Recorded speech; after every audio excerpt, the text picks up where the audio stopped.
yo en principio quiero agradecer a Voces de Malvinas por haberme convocado a poder contar la experiencia mía como es combatiente en Malvinas. Soy Oscar Viviani, nacido en la ciudad de San Cristóbal, en donde pasé mi infancia y mi juventud. Si bien dentro de mi juventud hice un paso por Casilda, en donde hice parte de mi secundaria, en donde estuve en un internado, que ese internado, se podría decir, fui con una experiencia previa ya al servicio militar. Porque, digamos, todos los que iban al servicio militar, es como que era la primera vez que se iban de la casa. Yo ya hacía 3 años que no estaba en mi casa. Así que, bueno, ese es un poco mi experiencia. Mi familia se conforma por mi padre, mi madre y una hermana. Mi padre se dedicaba a la actividad del campo, así que me crié hasta los 10 años en el campo, muy feliz en cuanto a cómo se desarrollaba mi vida. Y así, bueno, transcurrió lo que estamos hablando hasta que llegó el sorteo de Malvinas. En esa época éramos ciudadanos que éramos convocados para hacer el servicio militar. Aclaro esto porque muchas veces en estos años me ha pasado de que confunden quién es militar y quiénes fuimos ciudadanos convocados para hacer el servicio militar. Así que, bueno, se realizó el sorteo normalmente iba del 0 al 1000, cada cantidad de números correspondía a qué parte del ejército te podía tocar. Y bueno, me tocaron los números más altos, por ende me tocó Malvinas, por ende me tocó Marina. Bueno, asumiendo esa cuestión de que había que hacerlo, normalmente esto se hacía un año antes. Luego fui convocado. Cuando fui convocado a un regimiento acá a la ciudad de Santa Fe. O sea, yo siendo de San Cristóbal, a 170 kilómetros de la ciudad. ¿Tuviste que reportar acá? Claro, tuve que venir al regimiento, que estaba en Avenida Freire, no me acuerdo el nombre del regimiento. El Distrito Militar. El Distrito Militar. Ex Regimiento 12, Distrito Militar. Correcto.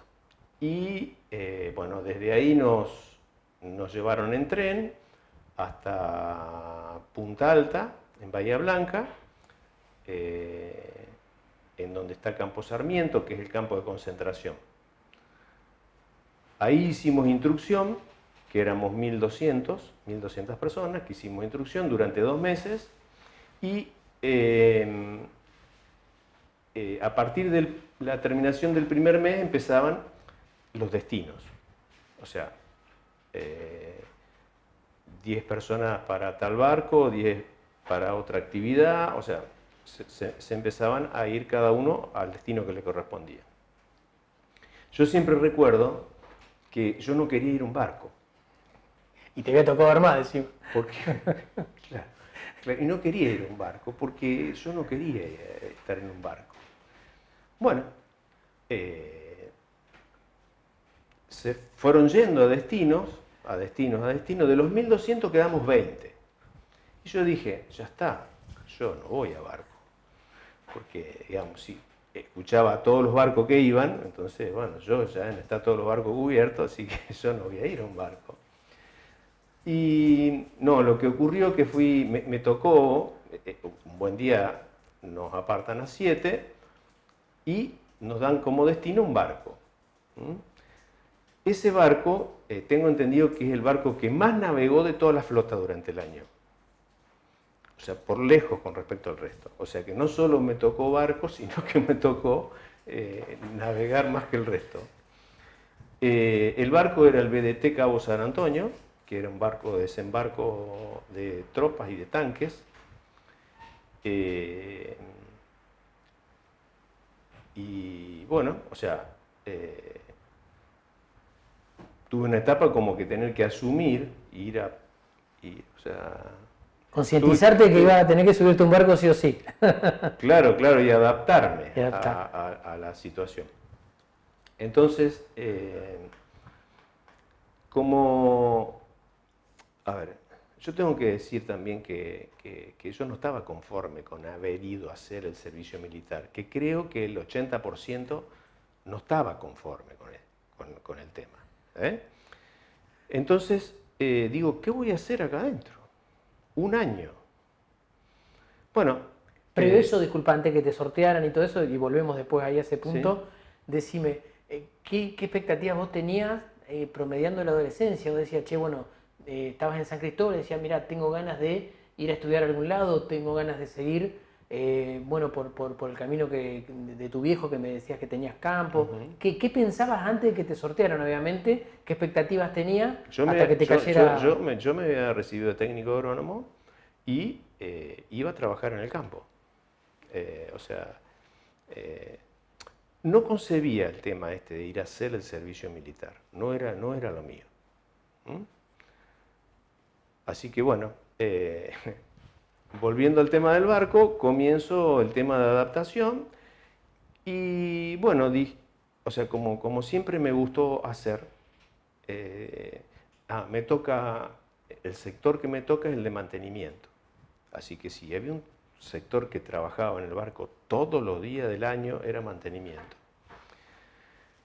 Y entonces, bueno, dije, bueno, me voy a preparar para esto.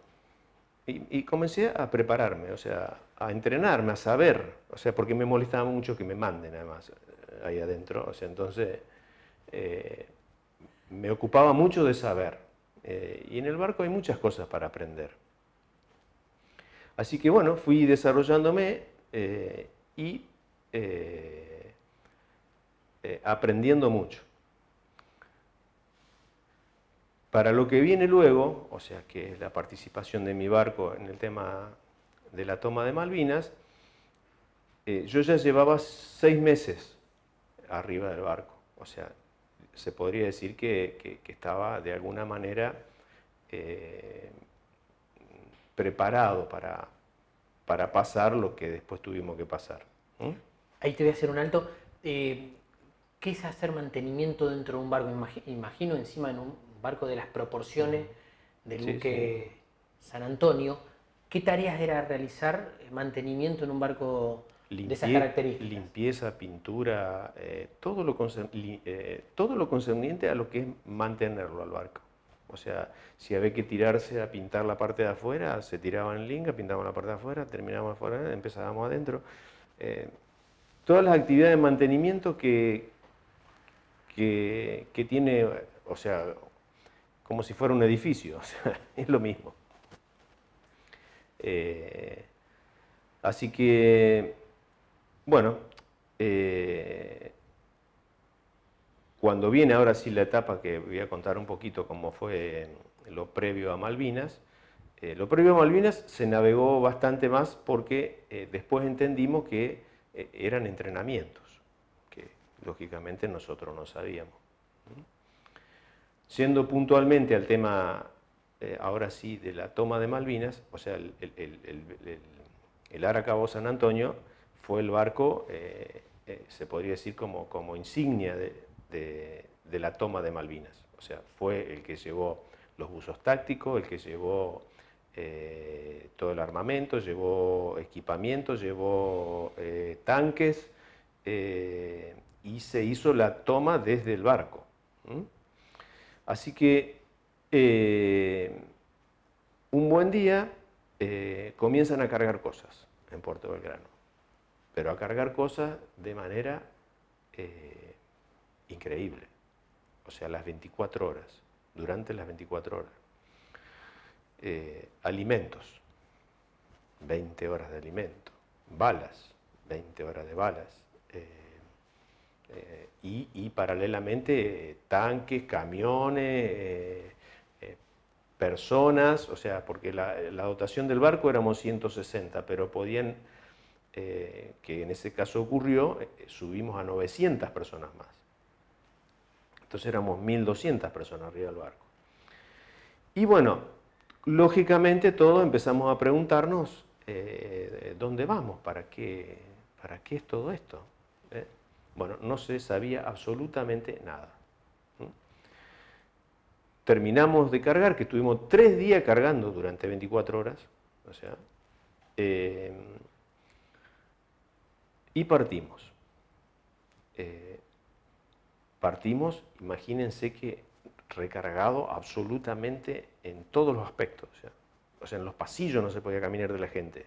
O sea, En bueno, navegaciones anteriores jamás, no digo a ese nivel, pero algo similar, jamás habían vivido una cosa así. No, jamás, nunca sí. Sí ¿Y eso no habíamos nos hecho. hizo dudar en algún momento, decir, che, algo puede llegar a pasar? Claro, nos entramos a preguntar nosotros, ¿qué es lo que sucedió?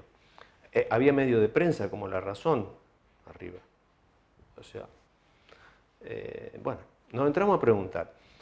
El único comentario que recuerdo era de que había un problema gremial en Mar del Plata. Digamos, otra cosa no recuerdo. Así que bueno, partimos. Una vez que salimos de puerto, que habían transcurrido un par de horas, yo subo a cubierta y veo que no solo era lo que estábamos llevando, sino que íbamos acompañados de la flota. Nos iban acompañando 4 barcos más, incluso con posiciones. Cosas que no ocurrían, nunca había ocurrido. Nosotros navegábamos solos. Así que bueno, emprendimos el viaje, nos tocó una tormenta que duró 2 días de mar realmente muy complicado. ¿Recordás aproximadamente en qué fecha partieron desde la base? Aproximadamente. Para mí partimos un domingo 28 de marzo sería.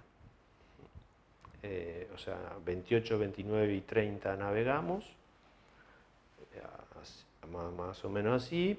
Primero ya estábamos en la zona de Malvinas y a primera hora de la mañana se realiza la toma. Bueno, pero volviendo al viaje en sí, el viaje se empezó a tornar cada vez con mucho más tirante en muchos aspectos. O sea, ya hubo personas que pensaban que no pensaban bien, ya estaban los que rezaban, ya estaban los que escribían libros diarios, digamos, porque esto se viene, vamos a una guerra no sabíamos, pero en absoluto para con quién, nada. Y hubo que ir como superando esos días de incertidumbre total, todos, o sea, nadie sabía absolutamente nada. Digo esto porque de ninguna arma, o sea, nosotros hablábamos con todas las armas, había mucha gente muy preparada, o sea, los buzos tácticos muy preparados, las personas que iban de ejército muy preparadas, o sea, los que tomaron Malvinas fueron todos profesionales, o sea, al menos todos los que iban en mi barco. Bueno, nadie sabía nada, nosotros preguntábamos, nadie sabía nada. Hasta que el día anterior, o sea, el primero a última hora, se nos convoca a una misa en el comedor del barco y luego de la misa el comandante informa y lo hace así, digamos, textualmente. Dice, se nos ha encomendado una misión, es tomar las Islas Malvinas con la menor cantidad de bajas posible. Viva la patria y esperemos estar a la altura de las circunstancias. Bueno, ahí para nosotros fue un momento tremendo. O sea, nunca pensado, nunca... O sea, así que bueno, eso fue a última hora del día primero. y se iba a tocar en lo que es Diana a las 3 de la mañana para cubrir puesto de combate, porque la toma en sí va a ser a las 6 de la mañana. Bueno, imagínense lo que dormimos anoche. O sea, no durmió absolutamente nadie. A las 3 cubrimos puesto de combate y comienza el momento de la toma de Malvinas. O sea, el ingreso al canal hacia Puerto Argentino. En el ingreso al canal había un barco. Antes de eso, el movimiento interno del barco, poner lo mismo estar en una navegación normal o de maniobra que preparándote para desembarcar. Hoy contabas la composición que había de distintas fuerzas y de elementos dentro del buque. ¿Cómo fue ese momento también, no solamente cuando dice la arenga Gusar, sino cuando empieza a funcionar toda esa logística interna antes de tirar los lanchones? ¿Cómo la cara de tus compañeros? ¿Qué se sentía? ¿Qué se respiraba? ¿Qué se olía en esos momentos? Se respiraba miedo, se respiraba incertidumbre y lo que a mí al menos en algunos aspectos me calmaba es ver el personal de cuadro calificado. O sea, tremendamente concentrado en lo que iban a hacer cada uno de ellos.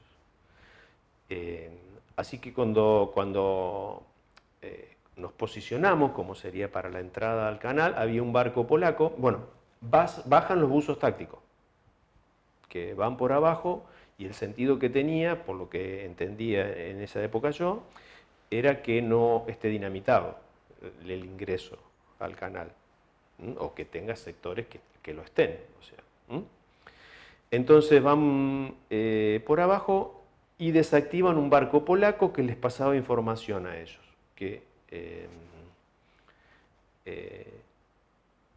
incluso tengo la foto y tengo las marquitas de cómo quedó desactivado, no lo hundieron.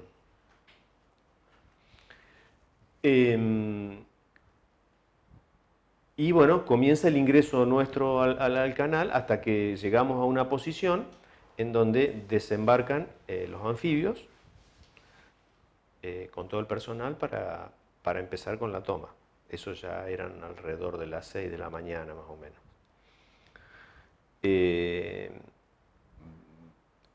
Bajan los anfibios, más o menos a la hora entran en combate, se escuchaban todas las actividades de combate, o sea, bomba, tiro, comenzaron a tirarnos a nosotros, también un momento de mucha incertidumbre porque con lo que nos tiraban, que no entiendo qué es con lo que nos tiraban, todo esto yo cubría puesto de combate en la proa del barco y era cargador de uno de los cañones. O sea, yo estaba en el frente del barco. Nos tiraban y las balas hacían un efecto que era una bala como roja, hacían un efecto de una parábola. O sea, hacían esto y caían directos. Entonces, no hacían una parábola que uno puede calcular. Si bueno, empezó a bajar, claro, irá a pegar más o menos por allá. No, esto hacía así, así.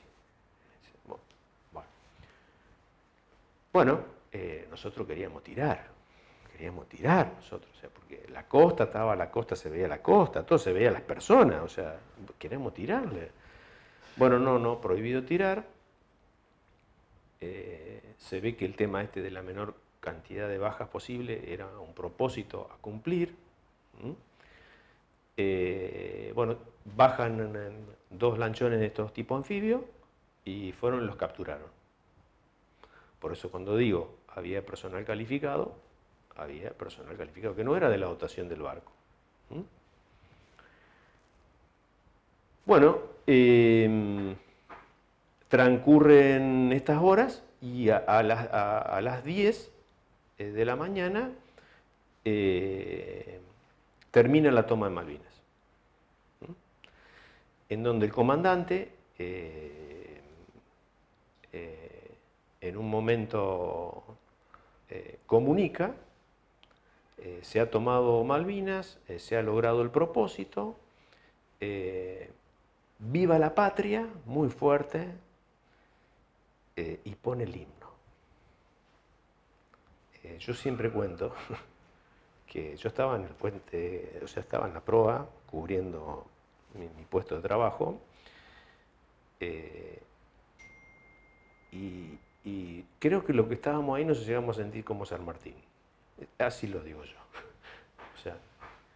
O sea, habíamos tomado, o sea, parte de nuestra tierra nuevamente. O sea, muy fuerte. Un momento muy fuerte, muy lindo, muy... O sea, yo escucho el himno hoy y me retrotrae ese día. O sea, una cosa hermosa. Bueno, transcurrido este momento, nos relajamos, o sea, entramos en otra, como en otra frecuencia, y entramos incluso a involucrarnos más todavía, porque bueno, o sea, ahora estamos en guerra, ¿viste? A querer aprender, a saber más del cañón, bueno.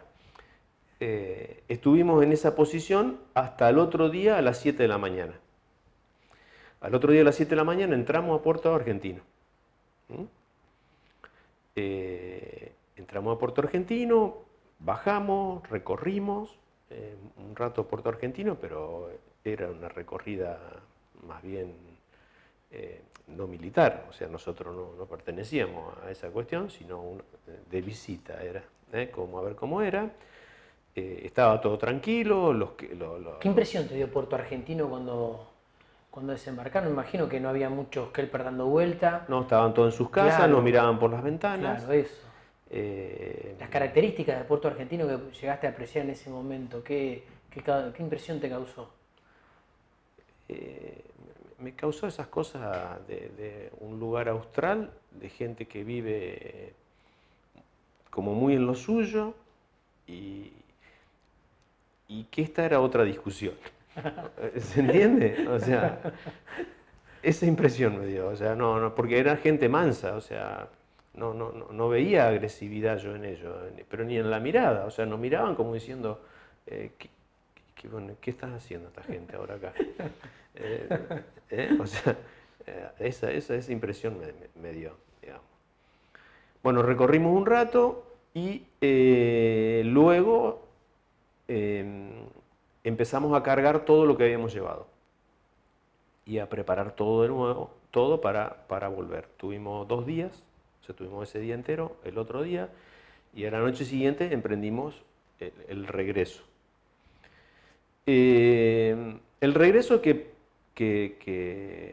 bueno, estaba bueno como tal, o sea, bueno, listo, cumplimos con nuestro objetivo, nos volvemos, pero nos enteramos de que nuestro barco no tenía detector de submarinos. Así que, bueno, otra preocupación nueva, o sea, porque ya se habían empezado a hablar de todas las cosas que tenían los ingleses, la capacidad que tienen armamentística y todo lo que tienen, y bueno, nosotros íbamos en un barco sin detector de submarinos, o sea que, bueno, una intranquilidad total durante unas 30 horas, 40 horas, no sé, una cosa así, hasta que yo entendí que habíamos, por alguna señal, que estábamos como cerca de la costa. O sea, entonces es como que si de Malvinas hubiéramos ido a Tierra del Fuego y veníamos por la costa. Entonces, una cierta tranquilidad en decir, bueno, si pasa algo acá, por lo menos estamos cerca de la costa. O sea, claro, sí. O sea, era la única tranquilidad que teníamos. Y bueno, fuimos nuevamente a Bahía Blanca. ¿Cuál era el apostadero natural de ustedes? Puerto Belgrano. Puerto Belgrano. A Puerto Belgrano. Y ahora viene como un momento lindo de todo esto, o sea, porque nos dan franco. Nos dan franco como 5 días. En esa época yo estaba a 1200 kilómetros y el tema del transporte se complicaba, entonces decidimos vestido de concreto, ir a dedo. Bueno, estuvo fantástica la idea porque había como una efervescencia con esto de lo que se hablaba de Malvinas, lo que había pasado con Malvinas, que todo el mundo nos alzaba, y yo en menos hora que los transportes estuve en mi casa. Así que, fantástico. ¿Cuál es el detalle un poco de haber estado en San Cristóbal? Bueno, es que había pasado semejante tema que todo el mundo hablaba, y yo les contaba que yo venía de allá. Yo veía las caras que no me creían. Mis amigos no me creían. Antes de llegar a San Cristóbal, en ese trayecto de Puerto Belgrano Sí. Hasta Santa Fe. Me preguntaban de todo. Claro, los iban levantando. Sí, nos preguntaban. Claro, y la gente con esa efervescencia y también... Claro, y yo ahí no contaba que venía de allá, porque yo ya pensaba que no me iban a creer. O sea, porque yo estaba haciendo dedo, yo estaba haciendo dedo y si como viene de allá, me está mintiendo, o sea, ¿cómo es tan rápido esto? Porque habían pasado muy poquitos días de la toma. Así que, bueno, voy a San Cristóbal, bueno, una felicidad total por estar primero en mi casa. Y la anécdota, como te digo, de contarle a mis amigos, yo notaba que no me creían, digamos. Me fui con la sensación que nadie me había creído. O sea, que yo había estado en Malvinas. Así que bueno, vuelvo a Puerto Belgrano y arrancaron, se vino la otra etapa, digamos, la otra etapa que fue el mes en donde si venían o no venían los ingleses. Bueno, durante ese mes, como barco de transporte, nosotros seguimos trabajando, seguimos llevando tropas al sur, armamento, equipamiento, porque, digamos, es como que iban a Río Grande, y de Río Grande los pasaban a Malvinas. Entonces, nosotros llevábamos tropas a Río Grande, y de Río Grande pasaban a Malvinas.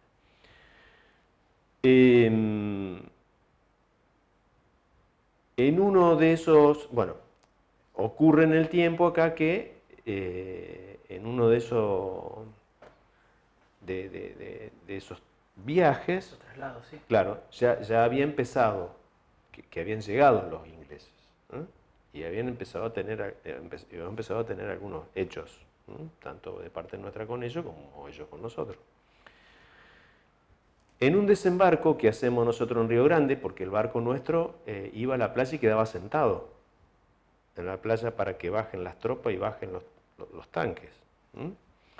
En una maniobra de esa, se suben altos mandos del ejército.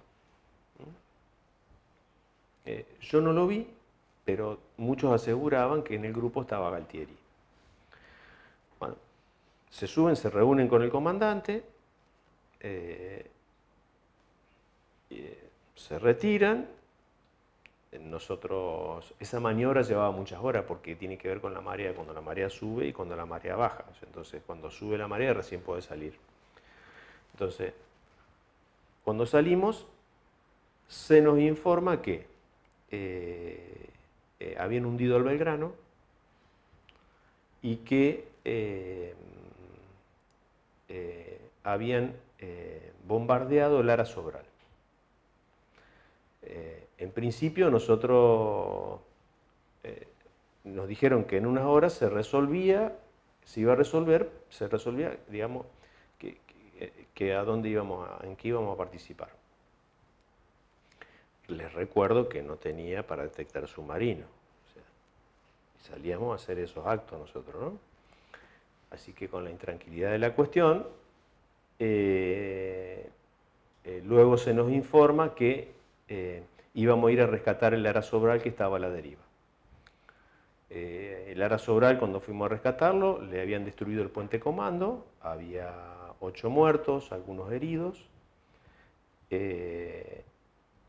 y bueno, lo rescatamos nosotros y lo llevamos a Puerto Deseado. Y luego nosotros quedamos en Puerto Deseado.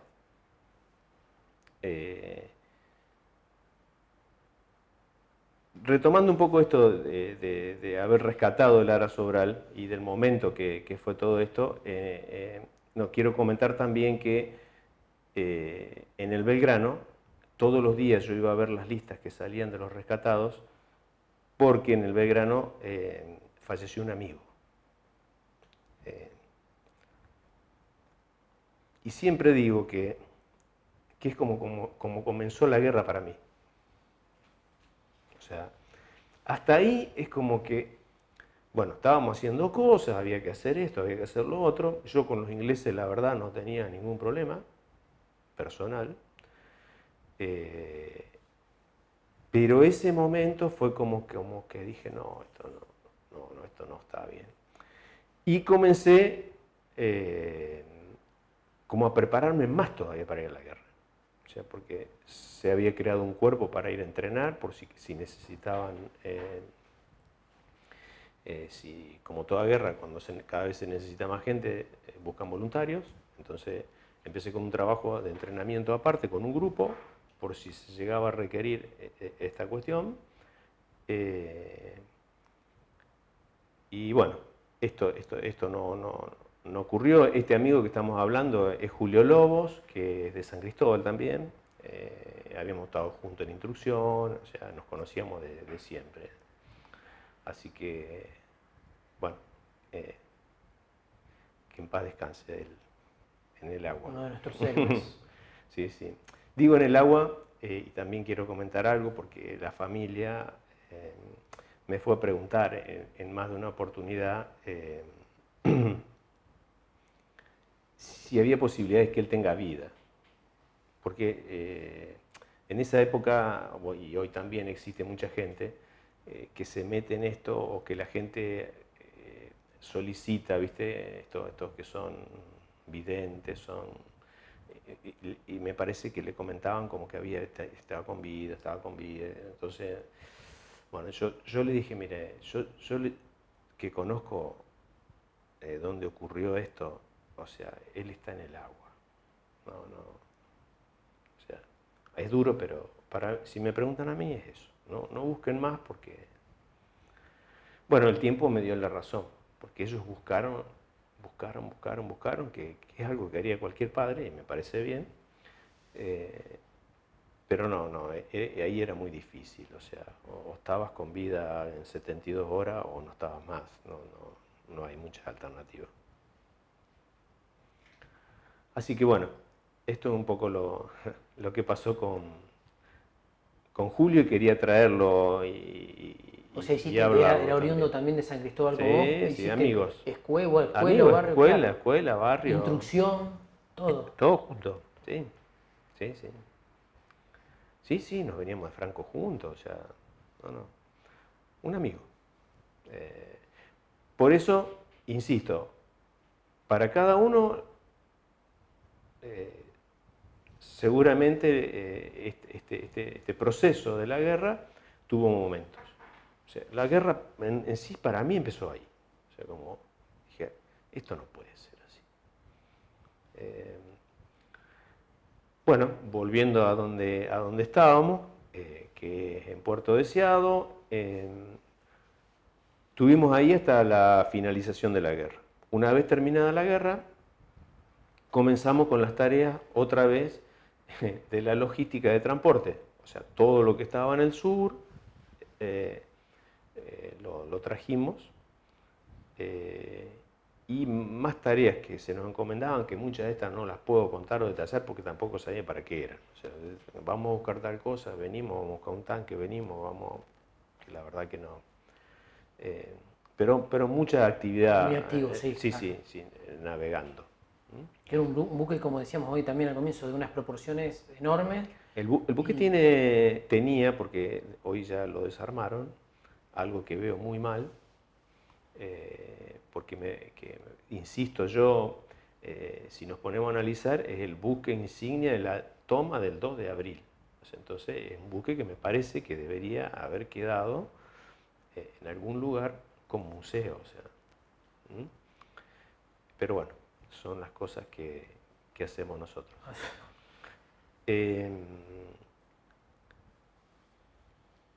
Bueno, Una vez terminada insisto, la etapa esta, el barco entró a dique seco, directamente a reparaciones, y nosotros continuamos trabajando debido a las actividades que teníamos, que eran de mantenimiento, hasta que se nos dio la baja el día que correspondía. O sea que fue en octubre del 82. O sea, la guerra había terminado en junio y continuamos hasta octubre, algo que también vi bastante mal, porque si habíamos participado de todo lo que habíamos participado, digo, ¿por qué no nos dan la baja y ya está? O sea, pero bueno.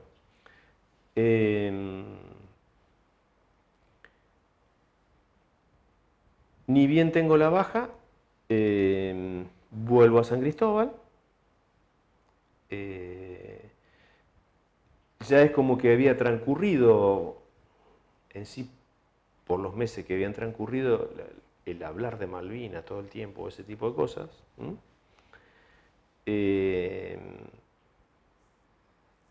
Y arranco lo que se podría decir mi vida normal. O sea, vuelvo a querer hacer lo mismo. Recuerdo que mi papá me pregunta, pasado unos días de los que había llegado, qué es lo que quería hacer. Le dije que, no, miento, me pregunta cómo estaba, qué sentía. Le dije que estaba bien, porque realmente estaba bien. Yo lo viví con mucha, ¿cómo puedo decir? A ver, muchas veces pienso también que debe ser el tema de la juventud, o sea, mucha insolencia, mucha... Esa inconsciencia. Inconsciencia es el término de la edad. O sea, yo decía que a mí no me iba a pasar nada. O sea, cuando todo, en muchos aspectos... por ejemplo, los que mejores estaban de ánimo eran los que noté que pertenecían a alguna religión y la profesaban. A eso siempre los vi. Los vi alto como yo. Pero yo era porque, no sé por qué yo consideraba que a mí no me iba a pasar nada. Entonces yo no escribía libros diarios, no estaba en ninguna de esas cuestiones, vivía lo que pasaba día a día. Entonces, cuando me pregunta esto mi papá, le digo muy conscientemente, mira, yo estoy bien, sí lo que necesito ¿cómo se puede decir? Tengo la necesidad de descansar. O sea, necesito descansar, no sé, un mes, 2 meses, no sé cuánto. Bueno, me dijo, tomate el tiempo que quieras, no hay ningún problema. Pero como bien dije en algún momento, como soy un inquieto, a los 3 meses estaba trabajando, mi abuelo tiene campo, estaba trabajando con mi abuelo en el campo, haciendo vida normal. Y ahí arrancó nuevamente mi actividad hasta el día de hoy. O sea, de trabajar en el campo, en otro momento, como a los 8 meses más o menos, se me ocurre hacerle una carta al gobernador pidiéndole trabajo. Digo esto cuando no existía nada. Y en San Cristóbal yo no tenía a nadie con quien hablar. Por eso era una idea, creo que una idea fantástica fue. le hago una carta al gobernador, para el cual voy y me hablo con un amigo o un político para que me la escriba, porque yo digo, ¿qué le voy a poner yo a la carta para que este hombre la lea? Al margen de decir quién soy. O sea, así que veníamos de proceso militar, me voy a hablar a un ex político de otra época. Voy, me presento, le digo quién soy, le pregunté si me conocía, me dijo sí, te conozco. Bueno, necesitaría que me escriba una carta al gobernador. Sí, me dice, encantado. Venga mañana. ¿El gobernador de aquel entonces de Santa Fe? Era uno del proceso que no recuerdo el nombre. Claro, no era todavía en el 83 con la recuperación de la democracia, era todavía un gobernador de facto. Claro. Bien. Claro, porque en octubre arranca Bernet. Este era el previo a Bernet. eran 90 días antes. Y a la semana recibo una carta que me debía presentar en la Dirección de Ecología del Ministerio de Agricultura, tal día a tal hora. Bueno, la lógica que creo que usaron es que yo soy técnico agrónomo. Me mandaron al Ministerio de Agricultura, digo yo. Nunca nadie eso me lo aclaró. Zapatero a su zapato. Claro. Y bueno, comencé a trabajar en la Dirección de Ecología, que es la Granja La Esmeralda, para los que somos de Santa Fe. Y bueno, trabajé más de 10 años en la granja y luego arranqué con un emprendimiento particular y bueno, hoy estoy en actividad con mi actividad. Así que bueno, así es como un poco transcurrió La posguerra. la posguerra. Bien. Le vamos preguntando a todos lo mismo y lo hablábamos antes de iniciar la entrevista. No es lo mismo mirar en retrospectiva a la guerra cuando tenías 20 años y estabas buscando insertarte socialmente, que a los 40, que a los 60 y pico de años, que es el promedio de los veteranos que estamos entrevistando para este proyecto de Voces de Malvinas. En estos flashes retrospectivos, ese día que cantan el himno, cuando se enteran que finalmente son recuperadas las islas, esa vuelta al continente y en ese franco volver a San Cristóbal, ese día que para vos realmente empieza la guerra, más allá de que vos fuiste protagonista el 2 de abril, que es cuando te enterás que muere Julio Lobos, esa baja y esos primeros trabajos, hoy a tu edad, mirando para atrás, ¿qué significa la causa nacional de Malvinas? ¿Cómo te parás en este presente a la hora de recordar lo que pasó? Y en perspectiva hacia futuro, ¿qué crees que puede llegar a ser el mensaje de lo que les tocó vivir a ustedes y lo que significa la causa? Y teniendo en cuenta que vos tenés a una persona cercana, hay 632 héroes, pero a vos te tocó vivir de forma directa a través del testimonio de una persona con la que conviviste tu infancia, adolescencia e instrucción.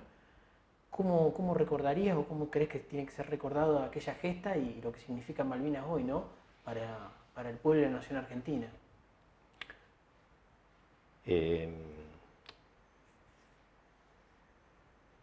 Yo es como que tengo una opinión de lo que ocurrió, con el respeto para que incluso los que no están, pienso que es una guerra que, y estoy convencido y tengo una teoría sobre esta cuestión, que es que cuando se nos pide a nosotros que haya la menor cantidad de bajas posible, era porque era una toma simbólica. Se había hecho un estudio previo, que me consta, de que nosotros podíamos hacer una toma y que iba a ser una cosa, si se quiere, bélica menor. Y era una toma, como la denomino, simbólica. ¿Qué significaba una toma simbólica? La tomábamos, demostrábamos que nosotros somos los dueños de esas islas y nos retirábamos y la peleábamos diplomáticamente. Ese es el plan que para mí existió. Es por eso también que creo que muchos países importantes nos apoyaron y después nosotros no entendimos por qué nos dejaron de apoyar. Nos dejaron de apoyar porque nosotros dijimos no, nos vamos a quedar y vamos a ir a la guerra contra Inglaterra, cosa que no se debía haber hecho. Entonces, esa es mi opinión con respecto al hecho.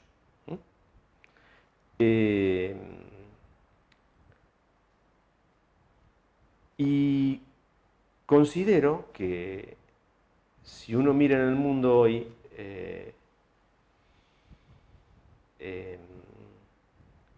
lugares que tenía tomado Inglaterra fueron peleados diplomáticamente y hoy son países independientes. ¿Por qué nosotros no podríamos haber hecho eso? Entonces, considero que hay una cuestión de una decisión que no se tomó bien.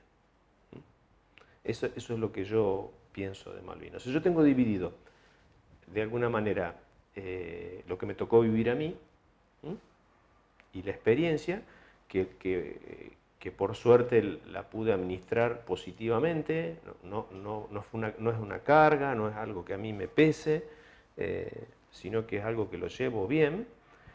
Y después esto otro que estoy diciendo, o sea, ¿qué es la causa Malvinas? Bueno, yo creo que sin duda hay que pelear, pero hay que pelear diplomáticamente, o sea, seriamente, consecuentemente. O sea, los gobiernos nuestros tienen que seguir una línea de conducta para pelear diplomáticamente. No un gobierno dice una cosa, el otro se pelea, el otro dice otra cosa, o sea, toda una cosa que nosotros mismos nos enredamos, que no nos conducen a nada. O sea, así que yo con respecto a la causa y al respeto de nosotros como excombatientes, es total.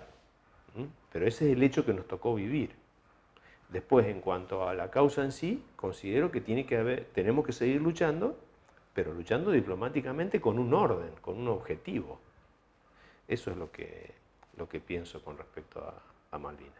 Y las formas que también tenemos de preservar en la memoria aquellos que cayeron, Bueno, defendiendo lo nuestro, y en el caso tuyo, que te tocó no solamente un compañero, sino alguien con que habías compartido tu vida, incluso la guerra. ¿Cómo crees que es la mejor forma nosotros de honrarlo en tiempo presente y no dejar que se olviden, ¿no? Bueno, está el honrar a los caídos y el honrar a los presentes. Yo creo que las dos partes van de la mano, no es uno y lo otro. Durante mucho tiempo honramos a los caídos, total respeto como corresponde. Pero lo que estamos, primero que durante muchos años fuimos olvidados. La primera etapa de la democracia había que meterlos en criollo bajo la alfombra, no sé, porque todo lo que era militar tenía que estar abajo la alfombra. Y nosotros, que éramos civiles, no militares, teníamos que estar también abajo la alfombra. Eso es lo que ocurrió. Luego empezó una reivindicación. Y ahora, cercano a los 40 años, realmente tomó otra forma esta reivindicación, por un montón de gente que se ha involucrado, que incluso, no siendo malvinera, digamos, que es cuando yo empiezo a decir también, o sea, yo agradezco un montón a todos los que trabajan, a los centros de excombatientes, a las fuerzas vivas que actúan y que colaboran con nosotros, pero, o sea, así que con respecto a eso es más o menos lo que pienso. Creo que si uno ve todas las cosas que le pasaron a los que quedamos, hay muchos suicidios, hay muchos hechos que no fueron atendidos durante los 15, 20 años iniciales. No fueron atendidos para nada. Entonces, todo lo que está pasando hoy, la verdad es que yo lo tomo muy bien, digamos, y que vaya tomando otro cariz, este tema de reivindicar y también ayudar con lo que les hace falta. O sea, porque por suerte, en mi caso, no soy una persona que necesite recursos, pero sí conozco que hay muchos que les faltan recursos para terminar de atender lo que no pudieron subsanar o sanar. Yo hablo de buenos psiquiatras, de buenos psicólogos, de cosas que no pase a lo mejor puntualmente por una cuestión de salud en cuanto a una enfermedad. Y sigue habiendo carencias. para mí en todo eso. ¿Se mejoró? Sí, se mejoró muchísimo, estábamos mucho mejor. Pero creo que aún falta que esa reivindicación